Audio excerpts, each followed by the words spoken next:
Bom dia, boa tarde, boa noite, meus caros alunos do primeiro período do Direito. Na aula passada, nós estávamos falando, dos pré-socráticos e esse último slide aqui já não deu tempo da gente trabalhar essa perspectiva. Então, e são os dois principais pensadores pré-socráticos que vão contribuir de forma decisiva para para esse trabalho. Então, nós temos aqui os principais pensadores: Heráclito, com a ideia do movimento, com a ideia do fogo. O que é essa ideia do movimento, a ideia do fogo? O fogo sempre produz a questão da transformação, a vida que está numa constante mudança. A palavra forte em Heráclito é a palavra devir, ou seja, é o vir a ser, é a transformação constante de nossas vidas. Eu não sou o mesmo de ontem, não serei o mesmo de amanhã. O processo da vida é sempre um processo de transformação. Nós estamos no processo, às vezes a gente costuma dizer assim, quando alguma coisa de errado acontece na vida, você fala: ah, se eu pudesse voltar atrás. Mas a vida não tem remake. Na vida não tem a ideia do voltar atrás e consertar alguma coisa. Eu parto sempre do pressuposto de onde eu estou e para onde eu estou vindo. Porque de onde eu vim é a construção do hoje, e para onde eu estou indo é a construção do meu amanhã. Então, inclusive o Heráclito tem uma frase que ficou muito célebre, que é: ninguém entra no mesmo rio duas vezes. Essa ideia de ninguém entra no rio duas vezes, aí você pode falar: professor, mas como assim? Pensa que você está na margem do rio, você pula no rio, volta, depois pula de novo e volta. Já não é o mesmo tempo, já não são as mesmas águas. Tudo ali já mudou. A transformação, porque a vida é essa constante transformação. Nós vivemos entre o passado, o presente e o futuro. O passado já se foi. O futuro é sempre incerto para depositar qualquer tipo de sonho. O único tempo que nós temos em nossa vida é o momento presente. Quando a gente fala essa questão de ninguém entra no rio duas vezes, eu costumo dizer: pensa a seguinte situação. Imagina o melhor beijo que você já deu na sua vida. Imagina aquela pessoa, aquele local, aquela música, aquela festa, toda a situação que envolveu. Se você encontrar com essa pessoa hoje de novo, você pode beijá-la, mas nunca vai ser o mesmo beijo. Aquele não se repete. É o que eu dizia para vocês. Não existe remake. A vida é sempre um processo de continuação. O movimento, o devir, o vir a ser é sempre esse processo.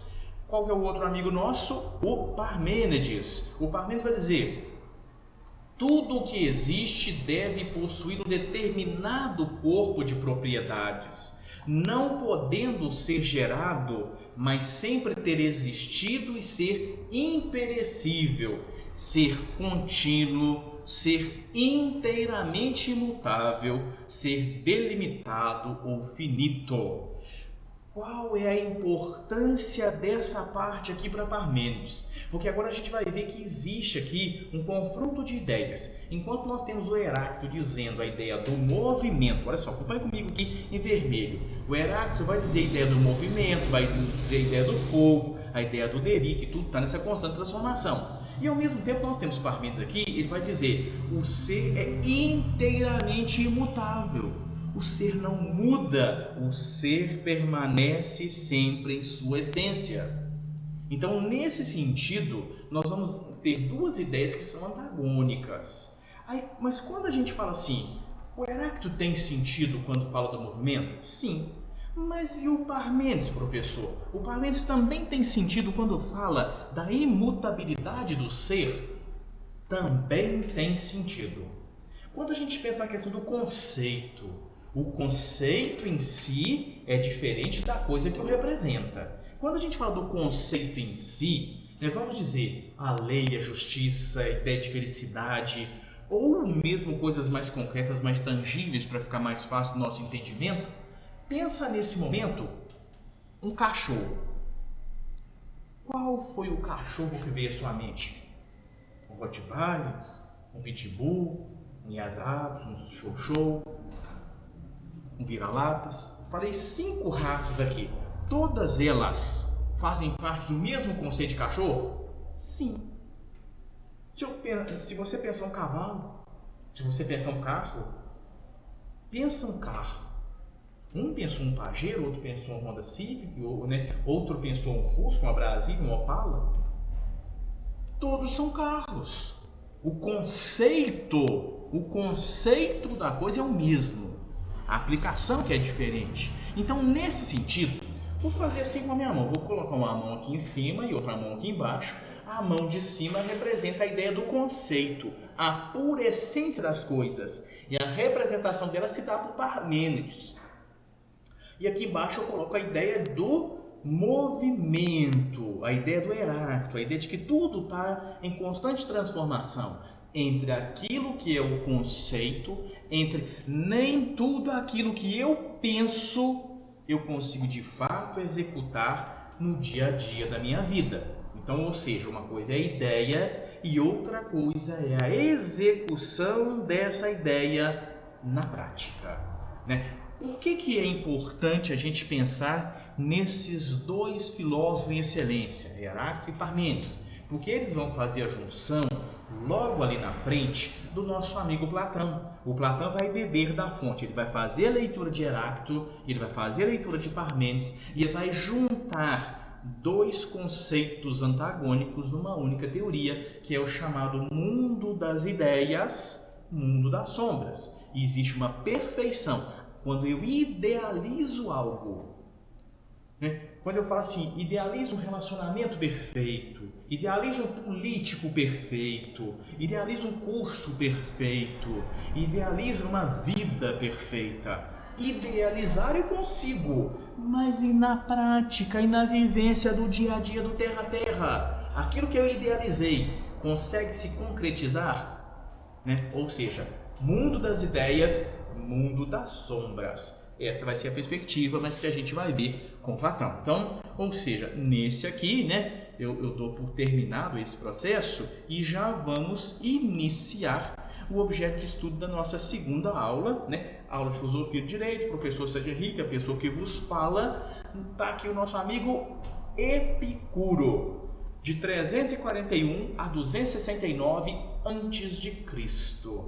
Quando a gente fala do Epicuro, gente, olha só essa situação. Eu coloquei em negrito algumas palavras que são fortes. É claro que a gente vai ler o slide como um todo, mas eu coloquei algumas palavras que são muito fortes. Epicuro, que é o pensador, a ideia de felicidade, que é o principal pressuposto, a principal defesa de Epicuro para esse processo, e a questão do libertar-se, do fazer as coisas de uma forma diferente. Olha só. Epicuro acreditava que a filosofia é o melhor caminho para se chegar à felicidade, que para ele significa libertar-se do desejo.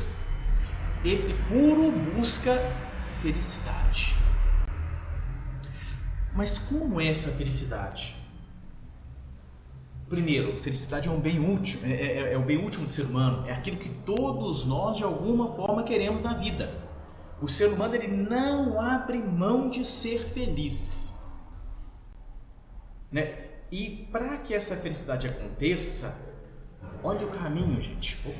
Olha o caminho que o Epicuro vai dizer. Significa libertar-se dos desejos. Nós, ao mesmo tempo que somos racionais, nós também somos seres intuitivos, somos seres de desejo, impulsivos. Alguns desejos nos escravizam e impedem a nossa felicidade, porque ou nós podemos agir de forma racional, buscar o porquê, o para quê e o como das coisas, ou nós podemos simplesmente viver o bel prazer, viver o momento presente, sem a preocupação de situações futuras. Só que quando a gente fala do caminho do desejo, alguns desejos são produtivos. O desejo de ler um bom livro, quando eu leio, isso me agrega. O desejo de fazer um curso, quando eu faço, isso me agrega. Mas outros desejos podem ter um preço muito caro na minha vida. E esse preço vai me impedir o quê? de ser feliz, e não é a busca. Né? O Epicuro não vai dizer da busca da felicidade. Se a felicidade é um pressuposto na minha vida, se a felicidade é um pressuposto na sua vida, nós não podemos abrir mão dessa situação. Então a busca pela felicidade tem que ser uma constante, e para isso eu preciso libertar os meus desejos. Pensa comigo, algumas pessoas começam a beber, vão no churrasco e bebe, aí vai dizer, bebo socialmente. Tempos depois ela já está caída lá no chão. Aquela bebida ajudou no processo de felicidade? Não. Algumas pessoas são muito dadas à questão da luxúria, à questão do sexo. Não é nada contra, mas isso pode gerar problemas futuros. Imagina um filho no momento errado. Eu não estou dizendo para vocês que filhos, né, não seja uma bênção na vida de um casal, mas quando ele é planejado. Imagine você agora tá no primeiro período de direito, já descobre que vai ser papai, que vai ser mamãe. Parabéns!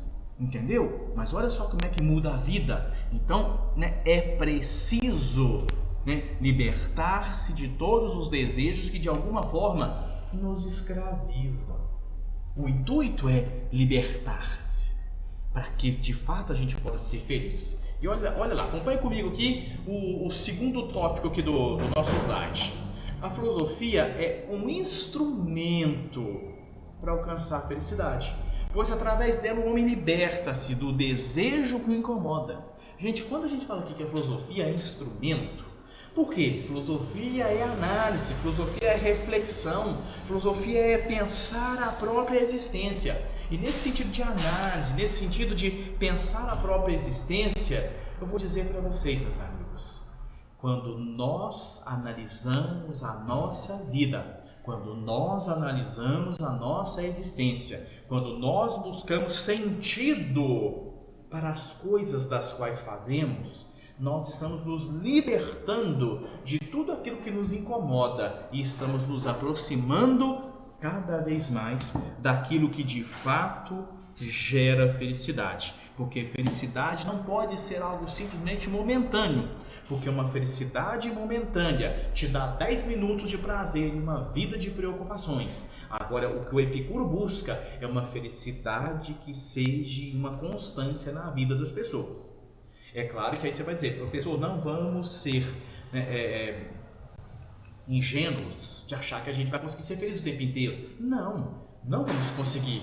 Mas o intuito primeiro é buscar momentos que me geram mais felicidade e afastar-se de outras situações que nós vamos ver agora mesmo aqui no nosso slide. Em sua ética, acompanha comigo aqui no próximo slide, gente. Em sua ética, Epicuro aponta a felicidade como sendo diretamente ligada ao prazer. O prazer é o início e, ao mesmo tempo, o prazer é o fim da vida feliz. Quando ele fala aqui, gente, primeiro, ética. Vamos entender, ética não é norma de conduta? Ética não é uma normativa, uma lei, uma regra, uma questão cultural que vai nortear todas as nossas ações? Ou seja, nós vamos pautar as nossas ações em princípios que são éticos. Né? E esses princípios éticos precisam gerar em nós o quê? A questão do prazer. Né? Ou seja, o prazer é o início e o prazer é o fim da vida feliz. Mas aí é que tá.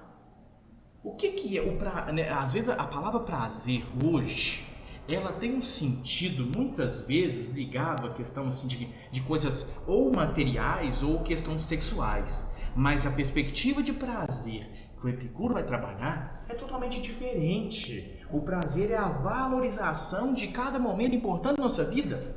Pensa comigo, eu estou com muita sede. Estou andando aí pela estrada, estou com muita sede e alguém me oferece um copo de água. Naquele momento que eu estou tomando aquele copo de água, é o momento mais prazeroso da minha vida, porque eu estou com sede.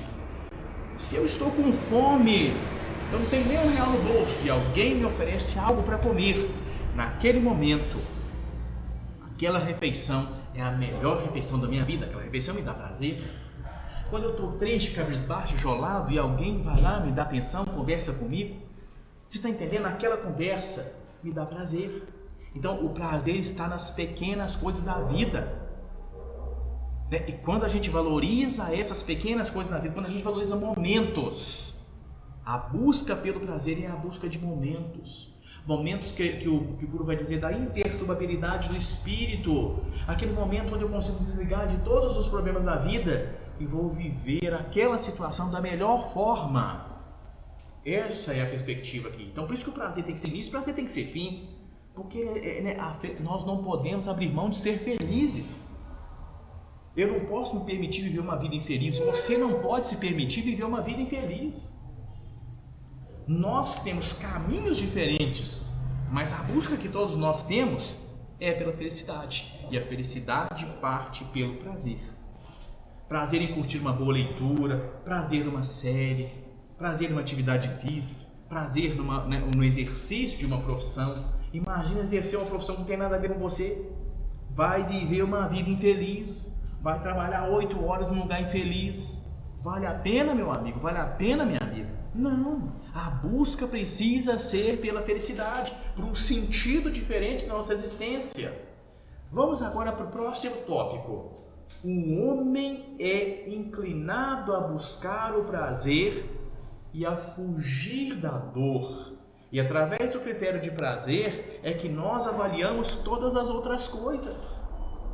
Gente, olha só que 2 palavras muito importantes da gente entender aqui quando se fala de Epicuro. O prazer e a dor. O que o ser humano busca? Prazer. Mas para o ser humano ter prazer, o que tem que fugir? Da dor. E o problema é que na maioria da nossa existência, nós somos apresentados a situações de dor, de sofrimento, de angústia. E o que a gente tem que aprender? A se libertar de todas essas situações. E o problema é que muitas vezes essa dor, angústia, sofrimento é causado por nós mesmos. Em alguns momentos por outros. Por interferência de um terceiro. Mas muitas vezes essas situações são causadas por nós mesmos. Então, ou seja, olha lá, filosofia não é reflexão, filosofia não é pensar, não é pensar antes de fazer, não é pensar antes de falar. Não é refletir sobre as ações? Ou seja, quando eu faço isso, eu me afasto de toda condição de dor e me aproximo da perspectiva do prazer. Um prazer responsável, um prazer que de fato vai somar na minha existência.